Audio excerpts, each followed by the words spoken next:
Hello, entrepreneurs, designers, digital nomads, and business gurus. Welcome to Circle Live, our internet talk show just for Squarespace Circle members. I am Sam Z, one of your community managers. And I'm Sarah G, one of our other community managers. And we have McKenna Parzik, our community coordinator, monitoring and keeping the chat going today as well. Last month, we had a lot of fun talking about AI, copywriting with Dr. Ross Messing and Circle member Sarah Noel. What a fantastic conversation that was. And this month, you may notice we've got a little bit of a new look. What do you think, Sarah? I love it a lot. Yeah, I feel like this is a real upgrade, and I feel like we're only going in the right direction, only up from here. Feels like a real show. We're becoming everything we've always dreamed of being. We're so glad to be here with you today. I'm curious, Sarah, what do we got on the schedule for today? Who do we have coming to talk to us? Today we have Jeremy Schwartz, who is the director of our channel partner business. And we also have Circle member Christy Price. It's going to be such a good conversation. I can't wait for it myself. We're going to be talking about income. Yeah. How you can greet your income and sometimes in the unexpected places. I got a question to start off with you, Sarah. Yeah. When is a time and where was the place that you unexpectedly found some money? Yeah, the place is my bank account, and the time is the month of April. I feel like whenever I get a positive tax return, it's a surprise. Just unexpected. It feels like free money. I guess it was mine all along. I just didn't know it. What about you? Did you get a tax return? I had the opposite experience this year. I actually had to give money for the very first time, but we're not going to go into my taxes. That's complicated. I'm gonna start with a positive story. I recently went to go see a film featuring two licensed video game characters I will not name. Yeah. And when I was in the theater, walking up the steps, going to my seat, look down and I see what looks to be, a $10 bill. No way. Now, I've lived in New York for a while, and I know that there are people out there who are trying to fake you out with little pamphlets in the shape of and the design of U.S. legal tender money. Yeah. I wasn't going to stoop so low again as to be fooled, but actually I'm glad I made the decision to try it out because I looked at it and sure thing, it was a Alexander Hamilton $10 bill. Wow, you could use that to pay your taxes. Yes, that's in fact what I did. I mailed them a $10 bill, which is not advised. It's actually illegal to send legal tender through the mail. But nevertheless, that $10 got me to where I am today. And we're so glad to be here with you all. And actually to be talking about real money, not just $10, not just $10 you might find in a movie theater. So excited to have Christy and Jeremy with us here today. I mean, the fact is also that a lot of podcasts raise money by selling ads for Squarespace. And that reminds me, today's conversation is brought to you by Fluid Engine. Squarespace has a reputation for being the most intuitive, design-forward website platform on the market. Now with Fluid Engine, our drag-and-drop editor, your Squarespace sites can bring your clients' creative vision to life. If you're on a 7.1 site, you might not know it, but you're using Fluid Engine already. And you might also not know that there are a number of features within Fluid Engine that can help your site stand out. If you don't know anything about Fluid Engine, our product team is next week actually going to deliver a Fluid Engine demo for their top 5 Fluid Engine features. Athena Tien on our product team, going to be a fantastic show demo. Whether you're a Fluid Engine expert or you want to learn something new, or maybe just mingle with other Circle members or meet a Squarespace product designer, this demo is where it's all happening. McKenna, if you could please share the link to join that demo in the chat right now. Hoping to see some folks here in the audience today in that demo next week. But Sarah, I forgot to give a prompt. If people have interesting places where they found money, please add that to the chat. We're very curious to have the conversation with you. Just out of curiosity, Sarah, who do we have in the chat joining us today? Anybody interesting? Anybody we know? Yeah, well, I'm seeing that Jamie says that they found $20 in some old pants once, and that was very exciting. I feel like I only find like single dollars in clothes and purses, so I'm very impressed that you found $20. That was really like old Jamie looking out for new Jamie. Seeing if anyone else in the chat. Well, Ginger says that they first heard about Squarespace on an ad on a podcast when they were a teen. I love that. Well, that sounds about right. I'm glad that we're getting out to the teen market. Yes. So good. But what do you think, Sarah? Should we start the show? Yeah, I feel like we should definitely start the show. Okay. We've got Christy Price here of ChristyPrice.com. Christy, welcome to Circle Live. Thanks. I'm so excited here today. And also from our team, we've got Jeremy Schwartz, Director of Channel Partner Business. Jeremy, welcome to Circle Live. I think you got to unmute. Thank you so much. It's awesome to be here. This is really exciting.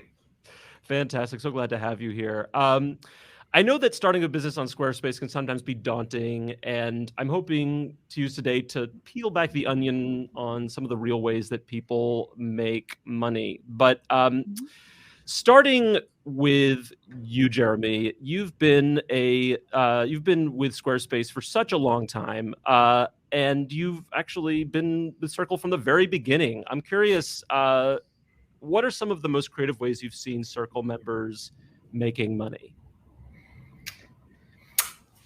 Yeah, great question. The interesting thing is that the creative thing that Circle members did really started even before we had Circle. So going way, way, way back when I just celebrated my 10-year anniversary at the company, and we started noticing that there were some people who had built lots of websites. And I started getting in touch with them to see sort of what their deal was and what they were thinking about.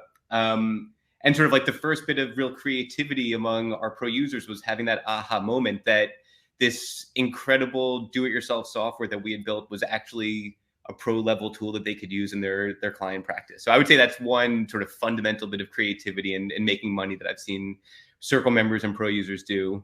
And I think the other that's been really interesting to watch through the years is to see how Circle members of small businesses have really sort of refined their operations to make their businesses sustainable. So whether that's the people who do website in a week or a 2-week sprint or website in a day, or the people who have figured out sort of ways to productize themselves by selling courses or by selling their own templates, it's really been fascinating to watch Circle members sort of take our tool and run with it. And the other thing I would say is, there's really interesting parallels in Squarespace and sort of how we try to make money and how we try to find more and new ways to make money by introducing new products to our customers, email campaigns, member areas, scheduling, these sorts of things. And to watch Circle members really embrace these products and incorporate them into their practice so that the value that they're bringing to their clients is even more. And obviously they get sort of charge higher prices and have an even more sustainable practice. So I'd say that's what I would say. Yeah, we're always working on our team to build products that help Circle members. Christy, what about you? You have been a Circle member for a while. What are some of the creative ways that you have found to make money in your business? Yeah, so I moved my business to Squarespace back in 2018, and pretty soon after that started building my email list and writing blog posts to sort of create an audience. And what I found over time is that with that audience, you have people that are primed and ready to purchase from you. So like Jeremy said, I've productized myself through offering courses and templates. And I've also tried to productize my services as well, my one-on-one services. So I have a 1-hour help call, a designer for a day, and then even my custom builds have really strict guidelines and boundaries to them. So I know what to expect. The client knows what to expect. So if you're looking at kind of the ways I make money overall, if it's a pie, there are kind of 3 pieces to the pie. There's that one-on-one client work, there's the courses and templates, and there's also affiliate marketing that I do mainly through my blog. And I want to say just up front that you're actually offering a special deal through your website right now for Circle members, which McKenna just shared. Do you want to say anything about that, Christy? Yeah, absolutely. So it's $5 off my lowest digital product, price wise. It's the client process checklist. So for my custom builds, it's essentially the checklist I use from discovery to post launch. It's 100 plus items with some little tips and tricks in there too. It's normally $17, but there's a $5 off coupon already applied if you'd like to grab it. Yeah, something we hear from Circle members a lot is a lot of them are very good at making lists. So that list is no exception to that rule. Christy's fantastic at making lists. To that point, actually, about making lists, Christy, I know that you actually have a list that you made of ways that you make money. What got you to making that list? And maybe you could share some of the details from it for us. Yeah, so I guess it was around 2019. I'd been working on my blog. I was doing a lot of client work at the time. So it was working, 40, 50, sometimes 60-hour weeks. And what I found was that I really didn't want to work that much, right? I wanted a nice work-life balance. So I had a Post-it note on my computer for probably over a year that said, work less and make the same or more money. So what I did was I tried different things, right? Because you never know what 20% of the things that you're going to do or have 80% of the benefits. So I tried a lot of things. And for me, it was really creating some courses. My signature course is Make Money with Your Blog. And it's how the steps I took to start ranking on Google and to create an audience that would be interested in that affiliate marketing and also to position me as an expert for one-on-one work. So I spent time doing that. I created the course, and that was really my first foray into what, I think we would call passive income, although it's hardly passive, right? It's a lot of work. So from there, I created some other courses, did some workshops, and have the checklist. It's my low-cost digital product. So I found that by, creating these additional ways to answer questions that I get all the time, but to do it so at a lower price point than people hiring me for an hour or a day, it's kind of a win-win for everybody. That feels like a great tip is if you have a question that people are asking you all the time, that might be a course, that might be a checklist, that might be a new resource that you can develop to sell to your clients. Christy, you said the magic word, passive income. I want to out you a little bit right now and discuss exactly one of the main reasons that we brought you here, other than just being huge fans of you in general, but I'm sharing right now a little blog post that or actually not a blog post, a forum post that you made a couple of years ago. It was actually in response to a question Sarah had set up. How are you diversifying your revenue? And when I was thinking about constructing this episode about income, you got into this forum post, you got into this forum and you just basically laid out so generously some of the ways that you make income, your designer for a day service, your screen share session. Obviously, some of these might have changed since February 2022. But you also, one of the things that caught my attention was you were talking about passive income in quotes, and you put passive in quotes because we all know that it still requires a lot of work. I wonder if you could talk a little bit more about that. When something is passive for you, obviously have a lot of income streams. Why do you think that it's how much work does it take in general? And do you think that passive income is perhaps a myth? That's a great question. So, if we kind of look at those three pieces of the pie again, the one-on-one work with clients, that's like the least passive, right? That's a lot of work. It's a lot of effort. And, if you're a web designer, charge your worth. Don't undercharge, because working with clients and creating custom sites, helping clients, it's a lot of work. So that's the least passive. Then we have kind of courses and selling templates is something else that I do, premium Squarespace templates. That is a lot of front end work, right? So you're creating the template or the course, you're recording everything that goes with it, you're doing support after. So it's passive-ish. It's less work than working one-on-one with clients, but it's still effort. And also it's not like Field of Dreams, right? You can't just, put a template on your website for sale and think that people are going to come buy it. You have to do some marketing and some work around that too. So that's kind of less passive than one-on-one, but still not passive. And then the affiliate marketing piece or the referral payments from Squarespace Circle, those are kind of the last piece of the pie.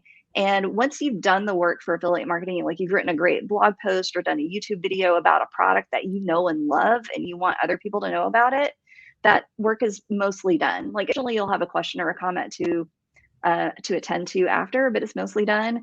And I think, in terms of money falling from the sky, the Circle referral payment is probably the closest to that because it's something that you're doing anyway. And then you're getting rewarded for bringing people to the platform. So this is a perfect opportunity to send it over to Jeremy now. Circle referral payment program, which Christy, you're an active participant in, but Jeremy, you're actually the Wizard of Oz behind all of that. Do you want to talk about what is the Circle referral payment just briefly for anybody who doesn't know about the Circle referral payment? I do, but I do want to sort of build off something that Christy said first, if I can. Go ahead. And that I see, in terms of the idea of passive income, I see there's a really interesting parallel, I think, between a company like Squarespace, which is, our business model is, a SaaS product. And the genius of SaaS is that you build it once and then sort of each additional customer, you put the R&D investment into building this platform and creating these beautiful templates and all the rest. And each additional customer, there's no sort of additional cost associated with them, except you do need to get them. And that's where, it's passive. We don't need to do the work for each and every one of those 4 million plus subscribers we had, but you do still need to do the hard work of finding customers and supporting customers and servicing customers. And so I always thought that I think it's like a really interesting parallel between sort of the idea of passive income, which is true, except it sort of leaves out the part of you do also need to get customers, and that takes a lot of work. But yeah, Christy, thank you for bringing up the referral payment benefit.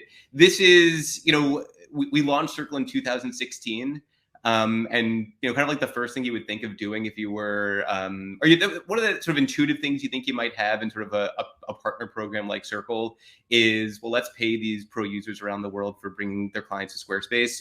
And you all were doing this for years and years, even without that. But in 2021, we launched the referral payment benefit, where you can get paid for bringing your clients to Squarespace. There are some terms and conditions. I don't know if we've got any of our lawyers watching, but there's some terms and conditions you need to read through. But fundamentally, we want Circle members to do what they do: bring their clients to Squarespace, set them up with beautiful websites or scheduling or email campaigns or member areas, have those subscriptions qualify and sort of go in their column. And there's a couple of details, but fundamentally, if you bring clients to Squarespace, you can unlock this benefit and get paid for each and every subscription thereafter. Jeremy, have you ever freelanced? I've never freelanced. I was once in an earlier incarnation of my working life, I was a corporate lawyer where I billed my time. So I wasn't a freelancer, but I was selling my time. And that was I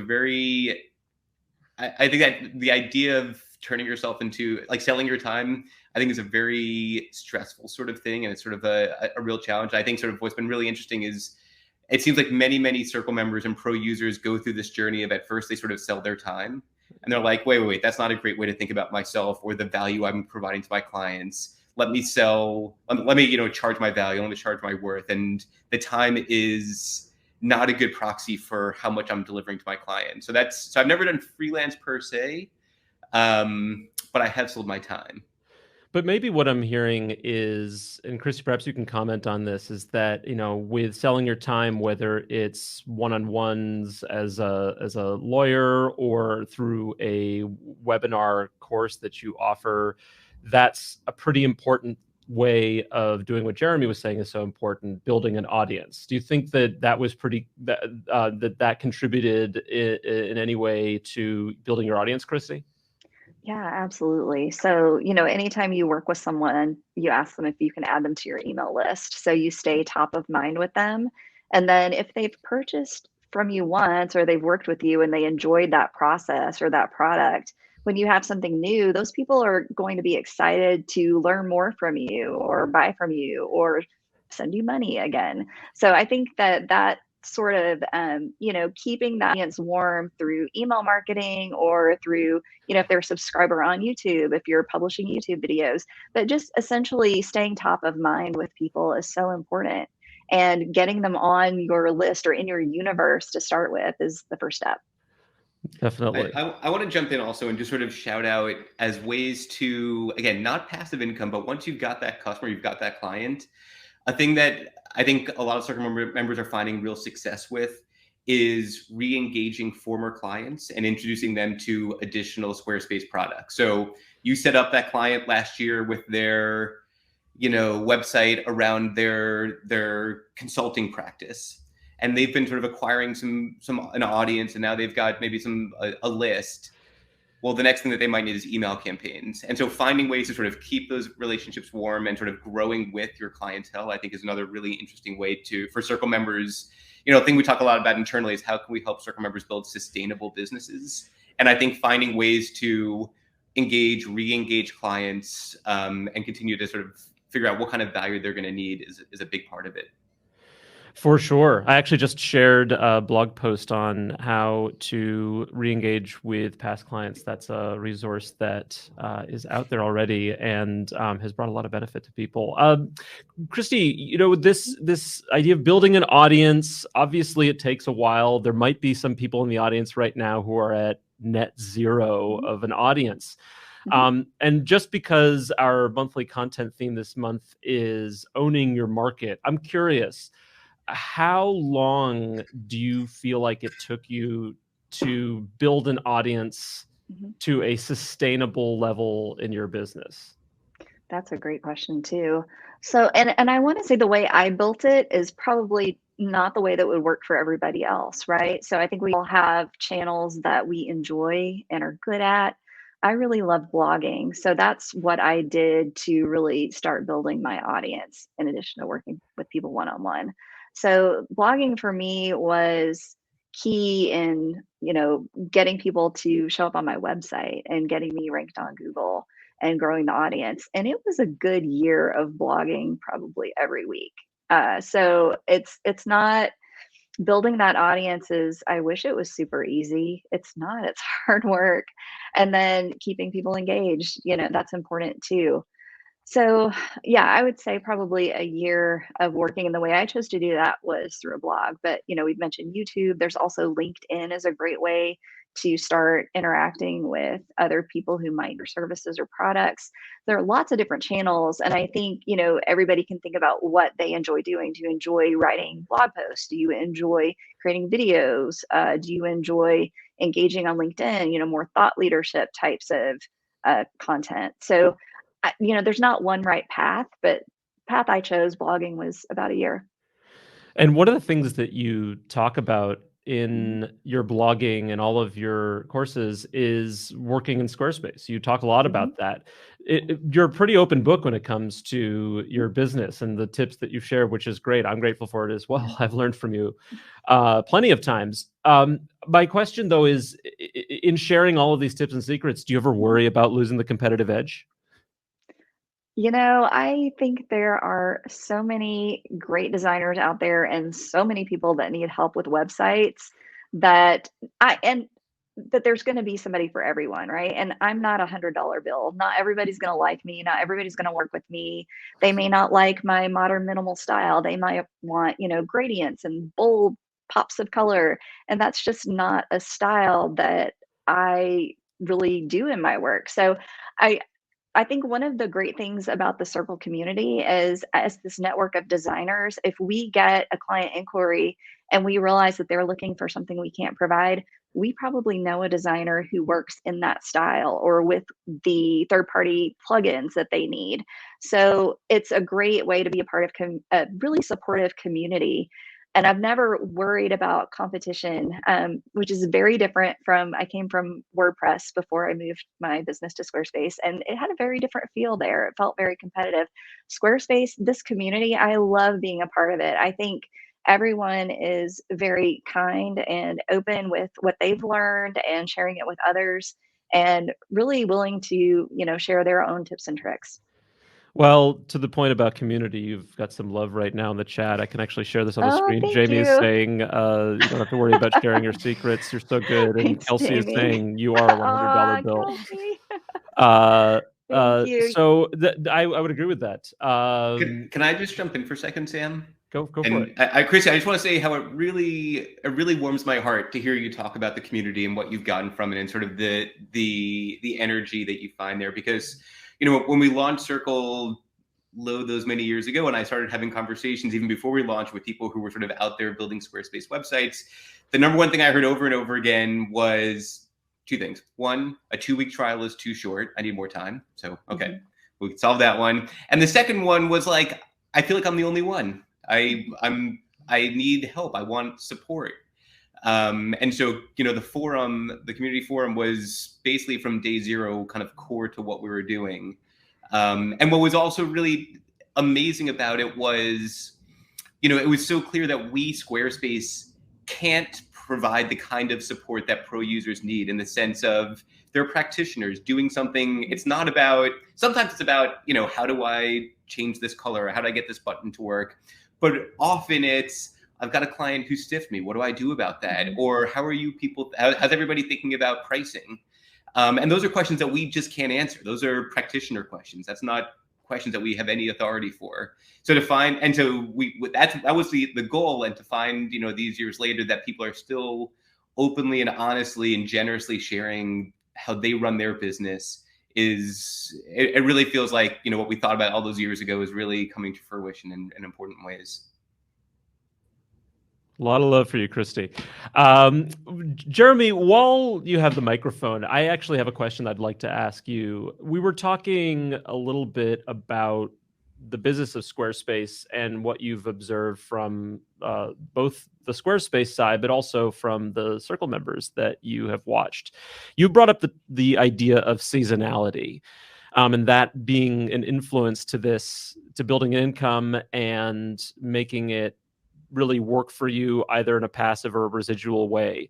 For those who don't know, what is seasonality, and what are some of the trends that you've seen along that line? Yeah, I mean, seasonality is, if you think of, a calendar year, kind of the organic, sort of the natural ebbs and flows of demand for your product or for your time. And so that there's busier and less busy times. And we find at Squarespace that the very, very beginning of the year is a real busy time for us seasonally. I think there's a lot of people who it's new year, new website. I'm going to do my thing. And then we find in the fall, is also another sort of bump for us. People coming out of the summer, the North American summer, at least here in the States, schools sort of gets going in August and September, and people are sort of getting back to work.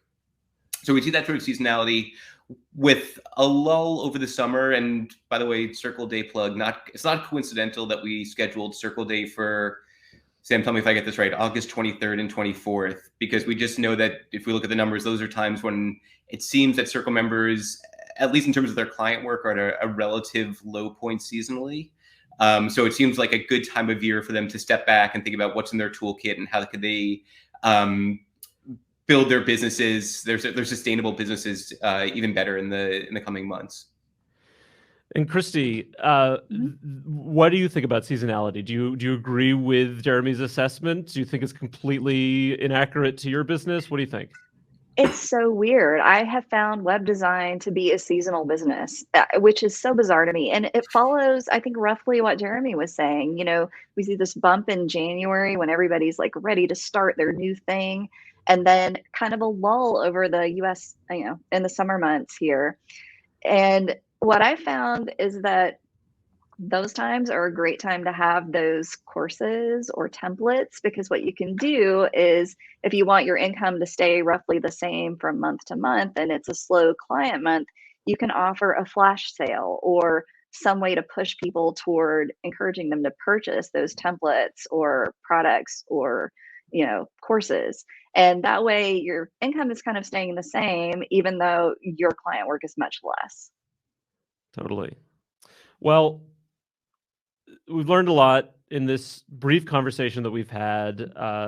Seasonality, basically just do everything that Christy Price says on her website, offer discounts, and sign up for the Circle referral payments program. Anything to add? Anything you took away from this so far? We're not done yet, but Sarah, I'm just curious what you're thinking over there. I think it's been an incredible conversation so far. It's definitely getting me thinking about how we can continue to empower our community to diversify their streams of revenue, especially as we head into the summer.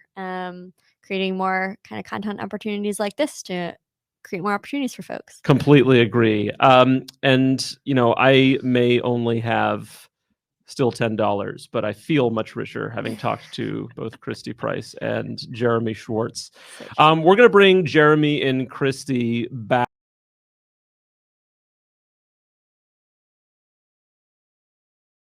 Right now, what I'd like to do is, I don't know, this is kind of wild, but well, first of all, I should let you know, if you have any questions, please put them in the Q&A box. McKenna, if you could announce the Q&A, a little button there, just let everybody know, but everybody should be able to see the Q&A box. That's the best place to put questions for us to ask Jeremy and Christy. But then next, novel idea. Before we get to those questions, a quick message from our sponsor, Circle Day. Circle Day, Circle Day, Circle Day. If you went last year, like my dad did, you know how much fun it was. And if you like today's candid conversation about money, conversations like this are happening literally all over the place at Circle Day. Tickets to attend are free, and there are still online spots available. And if you want to attend in person, you can get on the wait list today. Also, in-person and virtual speaker applications are open until June 2nd, just around the corner. I've already got a few exciting ones in, so you can get yourself on that list as well. Give a talk, lead a panel, fireside chat, or tell us what you want to do, and we will pay you to do it. Visit circleday.squarespace.com for more. Sergi, let's turn now to you. What questions do we have from folks for Jeremy and Christy, our beloved guests? I think we're still waiting for some questions to come through on the official Q&A, but I know I saw a comment earlier in the chat for Christy, so I'm going to go ahead and find that really quickly. Christy, I'm pretty sure the question was along the lines of why you have set up your designer days as a form and not a digital product so that you're collecting the money for that right away. Yeah, so it is, so I actually scheduled those through Acuity scheduling. So when someone books one of those, they book through Acuity, they pick their day, and they prepay for the day. And that's because I'm blocking out a day on my calendar for them. So I definitely want to be compensated for taking that time away from other things I could be doing if they don't show up. I love that. I have a question for Christy. Sure. So I see that your T-shirt says web designer. Would you say that's your job? Are you a web designer? How would you say? Well, how would you, if you met somebody at a networking event or a happy hour, what would you say you do? Yeah, I mean, that's the thing that people understand, right, is web designer. I mean, I think that any of us who are solopreneurs like I am, we're marketers. We are, whatever our real job is, like web designers, but we wear different hats all the time. So we're content writers, we're social media experts, we're everything. We wear all the hats. But I wear the web designer t-shirt just as a joke with my family because my family's like strangely proud of me for what I do. That's and great. So yeah, it's really sweet. So I wear this, and sometimes I wear it out as a joke, like into the world to like restaurants and stuff, and people will be like, "Oh, you're a web designer." And I'm like, yeah. I don't see why it would be strange to support you, Christy. I feel like we're all proud of you and we're not even related Thanks. to you. So, all right. Some questions coming in now. I see a question from Wayne who says, what is a good mix as it pertains to blending diverse offerings across services, templates, consultations? Have you kind of thought about setting up that blend? Yeah, so for me, it was I started out with a blend of services really initially. So before I launched the products and courses, I started off offering just services. And one of the things I lucked into was I had 3 different price points. I had my custom builds, which were the most expensive. I have my designer for a day, which is middle of the road, and then my least expensive, which is hourly screen share calls. So when the pandemic hit, I lucked out. I mean, none of us lucked out, right? But my business was okay because while people didn't want to spend money on custom builds anymore because the world was so uncertain, everybody had more time on their hands and they wanted to learn a lot. So people were booking designer for a day. So what happened was my revenue didn't change, but the service that people were choosing changed. So I think having those diverse price points for your services is a nice idea. When I started offering templates and courses, it's really just what you enjoy doing, honestly. I mean, I would not force myself to create a course that I didn't feel passionate about or felt would be helpful to someone, or was a question that I kept getting from other people and over and over, like, how did you build your business? Well, a lot of that was through my blog. So I have a course on that. I have made the mistake of creating courses that no one has asked for. And guess what? Nobody buys them. So I think that definitely do some due diligence before you start creating things and see how it matches with your expertise and your audience to see what you should spend time creating. Can I ask a question also to Christy? Mhm. How do you think about allocate? So your main resource is your time, right? That's what you've got, and you've got to think about sort of where you're going to invest and allocate that.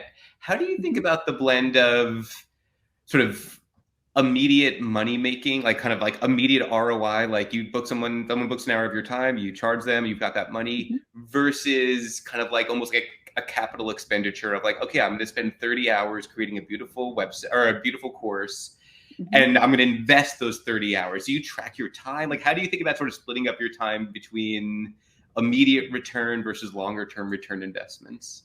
I love that question. So when I built the Make Money with Your Blog course, I actually tracked my time, creating the lessons, scripting it out, doing the recordings, editing, putting it all together in a way that I could package it up and sell it. And I tracked how long it took to actually make my hourly return on investment. So if someone had hired me hourly, how long that would take. And I was very fortunate in that within a few months, I recouped the amount of time that I spent creating that course. So that was my first big course that I created. And I was curious about that exact question, like, will this be worthwhile in the end? Now I don't have any other larger courses. I do, I have a workshop that's like a 1-hour recorded workshop that's at a much lower price point. And I have some very low price point mini courses. And I didn't really track those because I thought this is just something I want to do because I have clients that ask for these things and I want a resource that I can point them to. So it's essentially me saving time on emails by saying, oh, I answer all that in this course, you should get this. So for me, it was a different perspective around those. For the templates, that's a really interesting question because I initially created 4 templates for my template shop, and one is way more popular than the others. Had I known initially which one that would be? No, I thought probably 2 or 3 would be very popular. One outsells all the others consistently. And I think you don't know that until you create it and start selling it, right? You don't know what's going to appeal to people unless you do some serious, pre-marketing for it. And it's like, send it out to your email list. Do you prefer A or B? And will people actually respond to that? Probably not. I got news for you. We've got a lot of data on templates and what's going to appeal, and we're still surprised at which template. I don't want to say surprised, but it's still, you put it out there, and that's sort of the best and only way to find out what's really going to resonate. Well, that's good to know. Yeah, because for me, it feels like, who knows? All right, we have another question from Alexis, which says, Christy, do you contract out any of your work? Are you able to, are you getting outside help to maintain your blog or anything else? And then related, how do you organize your time to maintain all your revenue streams and client work? Yeah, in the past, I've had a VA occasionally for a few hours here and there. My daughter is home from college this summer, so she's my VA. She does things like duplicates templates for me and gets those all ready to go. But in terms of my own content and the client work that I do, that's all me because I am super OCD and type A about that. So I need to be the one doing it. And I think that I'm just not really good at delegating, honestly. So I am just not the person that's good at that. So I think there are other great web designers who are able to delegate work and, have other people create blog posts and things like that. I want to be the one who's writing the blog post. And I actually really love working with clients. So I want to be the one working with clients. I think it's, it's different for everybody. But yeah, I wear all those hats myself. No ghostwriters here. No. Christy Price does all her own stuff. I love that it's basically a family business that you're running over there, Christy. Yeah, I know, right? Cool. We have a question from Sherry that says, what % do you typically ask clients to pay upfront to secure your time? And do you do a phased payment approach? I do, yeah. So I ask for 1/3 upfront, 1/3 when the build starts, and then 1/3 at the end. So it's spaced out over the course of the project. Nice, super clear. And then I think we have time for one more question. Is that right, Sam? Yeah, let's say 2 more questions. All right, Yeah. sick. All right. Yeah. Question from Brad. He says, I think that you use lead magnets with your emails. Right? Question mark. Have you had one that outperformed the others? Yeah, so I've had the same lead magnet for a couple of years now because it does really well. And it's a checklist. I mean, Sam said earlier how we all love a good list. So I had other lead magnets before that did not work as well. My current one is a pre-launch checklist for DIYers, and it's a good one. It does well. Nice. And I love that you're providing, we call it DIFM, do it for me services, working with your clients, but you're also aware that there are going to be folks who are going to do their own sites as well. Mm-hmm. And you've been able to kind of cater to them in capture that market as well. It's really smart. Well, I think that sometimes when people see the checklist, they're like, oh, I might need help with this. And they end up hiring you for an hour, which is nice. Yes, I love that. Okay, last question, right? All right, Christy, do you recommend having your prices displayed on your website? How do you avoid price shoppers? Right. So I actually do put my prices on my website, and I use it as a gating mechanism because before I had them there, I would have people fill out my form and schedule a discovery call, and it turns out their budget was $5 for a custom website, and that's just not a good use of time for anyone. So I do have my prices there on the website, and it really serves as a vetting process, essentially. Like, do they have the budget to move forward? And if they do, then they reach out. Yeah. But I would say that if you don't have, if you're not set on your pricing structure yet, so, if you're a new web designer and you're just like, I just need to build sites, then maybe don't put your prices on your website for a while, because you're going to want to look at the project. And if it's you want to do REST websites and you have the opportunity to do a great one, maybe you want to bid a little lower on that project than you normally would, just to give yourself the opportunity and maybe an in into that and a great website for your portfolio. So I think there's definitely pros and cons to pricing on the website. Got it. That makes a lot of sense. For a $5 site, Sam, you could get 2 with the money that you found on the floor of the movie theater. But I don't know if we're going to find anyone to do that for you. Such value and such sagely advice. We unfortunately need to wrap up, but Christy, so delightful to have you here. I just actually realized your last name is Price, which I guess means that you know a thing or two about money. It makes a lot of sense. Everyone check out Christy's website and the checklist that she mentioned that's shared in the chat. Christy, thank you so much for joining us on Circle Live today. Thank you so much for having me. This has been a lot of fun. I saw somebody in the comments actually use the Price is Right, which is when I tell people my name and they're trying to spell it, Christy Price, like the Price is Right. So yeah. And someone also asked if there was a coupon code for the checklist. If you go to christyprice.com/circle, you'll get the check for $12. No coupon code needed. Thanks so much for having me, guys. I can't wait to see you all in person at Circle Day. Can't wait to see you, excited. Christy. And Jeremy, a pleasure to have you on Circle Live as well. Any final words before we say goodbye? No, this was just so great. And I just wish my camera was a little bit lower so that everybody could see that I was wearing my Squarespace shirt also today. Showing the pride. Yeah, the pride. Well, thank you so much, Jeremy. We'll see you back at the office. Cool. Thanks for having me. Bye. And that is our show for today. To join us in the after party, simply visit the networking section of the left-hand sidebar as soon as we are done today. Sarah, how are you feeling? I'm feeling great. I'm feeling energized. I'm feeling rich in wisdom. Let's get some dance pop music that's appropriate for that. Yes. There we go. This is good. This is good. I like the way this sounds. Until next Circle Live, this is Sam Z. I'm Sarah G. Reminding you that you should please exercise caution when trying to drag and drop anything that isn't on Squarespace. Bye, everybody. We'll see you in the after party.